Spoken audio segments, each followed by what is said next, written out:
से एक बहुत इंपॉर्टेंट क्वेश्चन है, बड़ा सिंपल सा भी है और मैं स्ट्रेट फॉरवर्ड सा पूछना चाहूंगी कि कितना पैसा होना जरूरी है पास। वो बैंक स्टेटमेंट तो एक सेपरेट बात है, लेकिन पैसा कितना होना जरूरी है कि आप वहां जा सकें, आप वहां पे कुछ इतना लेके भी जा सकें कि कुछ डेज रेजिडेशन का वो सारा कर सके। रेजिडेशन का भी आप करके देते हैं या फिर स्टूडेंट्स को गाइड करते हैं? मैं बिल्कुल बता ये भी बता दें पैसा कितना चाहिए। ये बड़ी बहुत ज्यादा क्वेश्चंस होते हैं, बहुत ऐसी क्वेरीज होती हैं। इसमें जी देखें, we can go as low as someone wants and we can go as high as someone wants. So उसमें ये हम शायद प्रायोरिटाइज तो ना कर सकें, या मैं आपको 100% क्लैरिटी के साथ ना बता सकूं कि हर बंदे को कितना पैसा चाहिए, because it also depends on the case.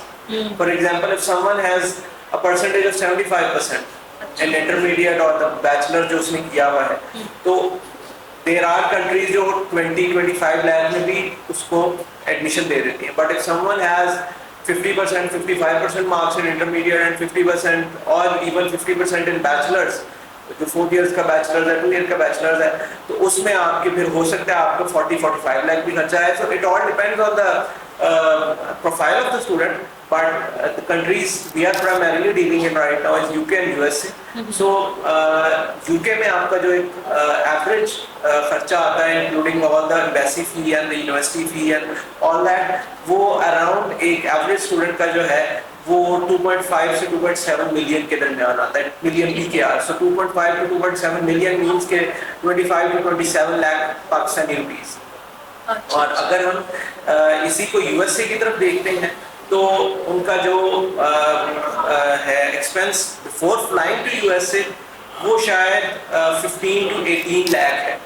अच्छा ठीक है। तो इट अगेन, जैसे मैंने पहले अपनी बात शुरू करने से पहले कहा कि it all depends on the case, but yes we can have a range of expense starting from 18 to 19 lakh and it goes upwards of 40 lakh even. Sir ये वैसे बहुत वास्ट टॉपिक है जो हम आज डिस्कस कर रहे हैं, लेकिन बहुत इंपॉर्टेंट क्वेश्चन जो मैं अभी करने जा रही हूँ ये कि स्टूडेंट्स को जानना चाहते हैं कि फुली फंडेड या हाफ फंडेड यूनिवर्सिटीज कौन सी है, स्कॉलरशिप का क्या रेशो है, किस तरह से अप्लाई किया जा सकता है, इस बारे में थोड़ी सी इन्फॉर्मेशन दीजिए। बिल्कुल ठीक है, मैं बिल्कुल आपको जी इसके बारे में इन्फॉर्मेशन दे देता हूँ। The universities we are contracted with in our prime countries or primary countries, that is UK and USA. वो बहुत सारी universities हमें अच्छी partial scholarship देती हैं। In UK we can get as high as 30% of the total fee as scholarship, and in USA we can get as high as 50%. So we are dealing with partial scholarships right now. Fully funded scholarships जो हैं वो बिल्कुल हम उनके साथ भी deal कर रहे हैं, एंड बट उसमें थोड़ा सा जो कैच है वो ये है कि the process would take a long time. वो 6 to 7 मंथ्स का प्रोसेस आपका हो सकता है। So keep that in mind कि if you are focused on fully funded scholarship तो it will take time. But sir इसका क्राइटेरिया क्या होता है? कोई एजुकेशनल बैकग्राउंड अच्छा स्ट्रांग होना जरूरी होता है? बिल्कुल, इसमें एजुकेशनल बैकग्राउंड बहुत अच्छा होना, स्ट्रॉन्ग होना जरूरी होता है। समवन और some organization is giving you a fully funded scholarship in a first world country, in an English speaking country, so it means that you stand out from the rest. Okay, so your academic background should be of the very highest level, and in relation to that or in addition to that जो चीज आपके लिए बहुत जरूरी है, that is your statement of purpose. Statement of purpose होती क्या है कि जब भी आप किसी जगह पे अप्लाई करते हैं, फॉर एग्जांपल आपने किसी जॉब के लिए अप्लाई किया, you just send a CV, लेकिन if from my experience if with CV you send a motivation letter कि मैं आपकी कंपनी में या इस फील्ड में स्पेसिफिक किस रीजन की वजह से काम करना चाह रहा हूँ, तो it makes life lot easier for the employer कि वो आपको हायर करे और आपको अपनी फील्ड में या अपनी ऑर्गेनाइजेशन में चांस दे। तो इसलिए जो स्टेटमेंट ऑफ पर्पस होती है, you tell the university about yourself, about your future goals, about your academic background, and what would you do in the coming years or the coming months कि आप उस university को फायदा पहुंचा सके, आप अपने इर्द गिर्द के लोगों को फायदा पहुंचा सके। तो statement of purpose is all about yourself और आपके academic background and academic future aspirations के हवाले से। तो if your statement of purpose is good and your academic background is on the brighter side of the field, तो आप बिल्कुल fully funded scholarships के लिए अप्लाई कर सकते हैं, and that too we have the options of different universities जो कि आपको फुली फंडेड स्कॉलरशिप देती हैं। And in addition to that बहुत सारी ऑर्गेनाइजेशंस ऐसी हैं जो डिफरेंट कंट्रीज के साथ, डिफरेंट यूनिवर्सिटीज के साथ अटैच्ड हैं, जो मल्टीनेशनल ऑर्गेनाइजेशंस हैं, और वो अपने बिहाफ पे फुली फंडेड स्कॉलरशिप्स प्रोवाइड करती हैं, जिनमें शेफनिंग स्कॉलरशिप आप कह सकते हैं आपके पास अवेलेबल है, फुल ब्राइट स्कॉलरशिप होती है, इसके अलावा मार्शल स्कॉलरशिप अवेलेबल है, पाकिस्तानी स्टूडेंट्स के लिए स्पेसिफिक स्कॉलरशिप बहुत ज़्यादा अवेलेबल है। सो it's a vast field जो scholarships available है, but you should have a proper knowledge about your field and you should have a proper knowledge कि आप आगे जिस यूनिवर्सिटी में जा रहे हैं, जिस फील्ड में जा रहे हैं, आप उसको कंप्लीट करके वहाँ के लोगों को और वहाँ की यूनिवर्सिटी को उससे क्या फ़ायदा पहुँचा सकते हैं। थैंक यू सर, बहुत अच्छी वैलिड इन्फॉर्मेशन और रिलायबल आपने information the. Was really very great conversation. लेकिन लास्ट क्वेश्चन थोड़ा सा इंटरेस्टिंग भी, वैसे फुल जो हमारा इंटरव्यू रहा, हमारी कॉन्वर्सेशन रही, वो बहुत इंटरेस्टिंग थी, लेकिन ये बहुत इंटरेस्टिंग क्वेश्चन होने जा रहा है।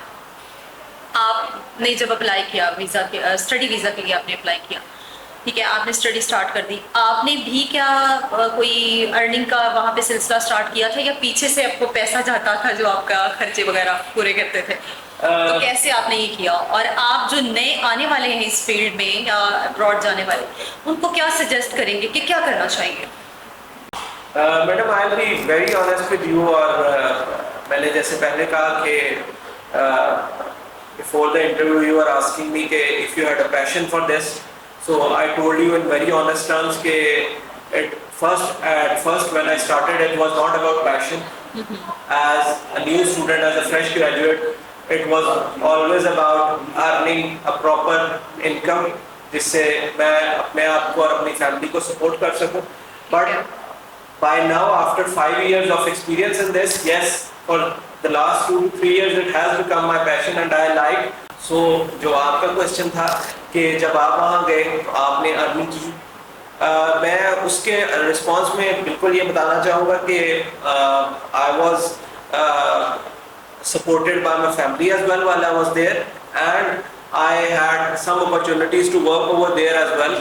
और बहुत ज़्यादा काम नहीं किया because my family was very supportive. They were always asking me के focus on your studies and don't worry about anything. But as a Pakistani student, as a student जो अभी कुछ चीज़ें explore कर रहा है, I was always curious because my friends were doing different kinds of jobs, so I was always curious to what they were doing. So I tried a few things, but उसमें बहुत ज़्यादा जो आपका question जिस angle से है कि जी वहाँ पे स्टूडेंट क्या जॉब करके इतना अर्न कर लेता है कि वो वहाँ पे अपने आप को भी सेटल कर ले, अपनी यूनिवर्सिटी की फी भी पे कर ले, और एक अच्छी handsome amount after 5 to 6 months घर भी भेजना शुरू कर दे, ताकि उसके घर वाले भी जो है वो एक बेटर स्टैंडर्ड ऑफ लिविंग की तरफ जा सके. तो yes, it is quite possible. I have seen examples, I have seen by now I have seen many examples whoever the student was जो abroad study के लिए गए हैं, they have not come back. So if they are not coming back to their country, तो इसका मतलब है कि they are earning good over there and they are supporting their family. So yes, people have earned over there, people have started supporting their families, even people have called their families to them to the country where they are residing on their own expense.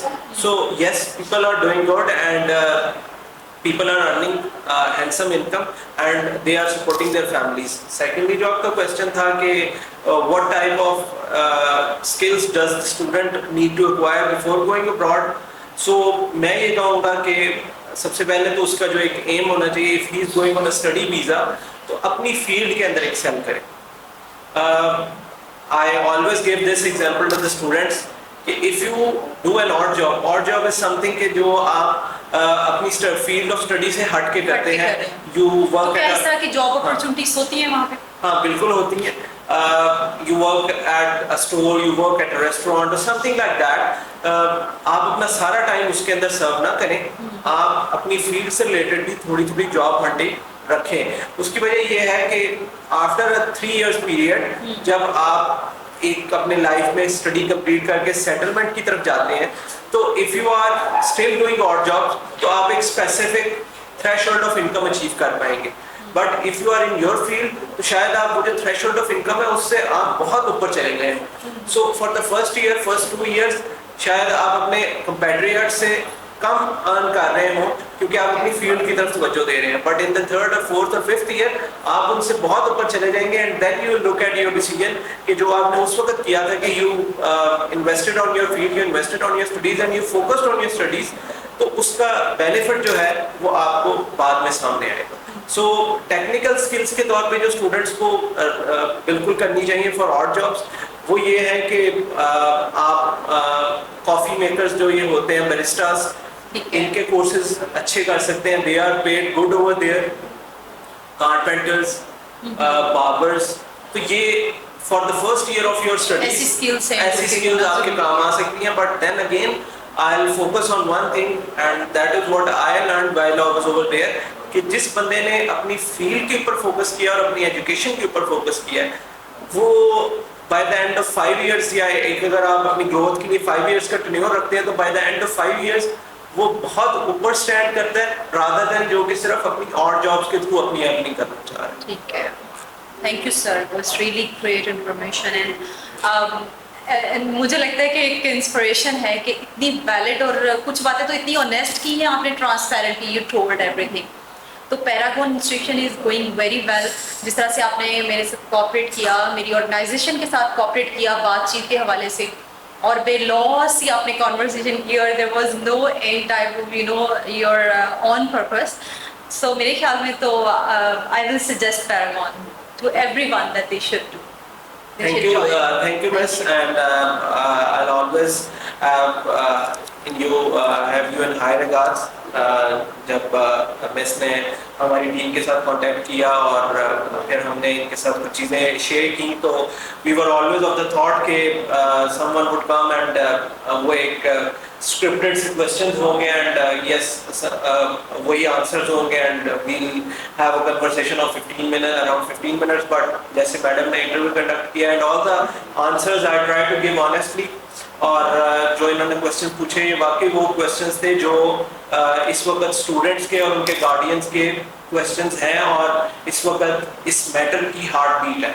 So then again thank you to you and your staff जिन्होंने ये interview conduct किया and definitely I also say कि जी Paragon overseas education this branch is in Shekhupura, so if you are in or around Shekhupura, kindly do visit us and we'll provide you with we'll try to provide you with the valid information, and if you are in any city of Pakistan, try and find your nearest Paragon Overseas Education and visit them and ask them about all your queries, and hopefully they'll guide you in a proper manner, in a proper way.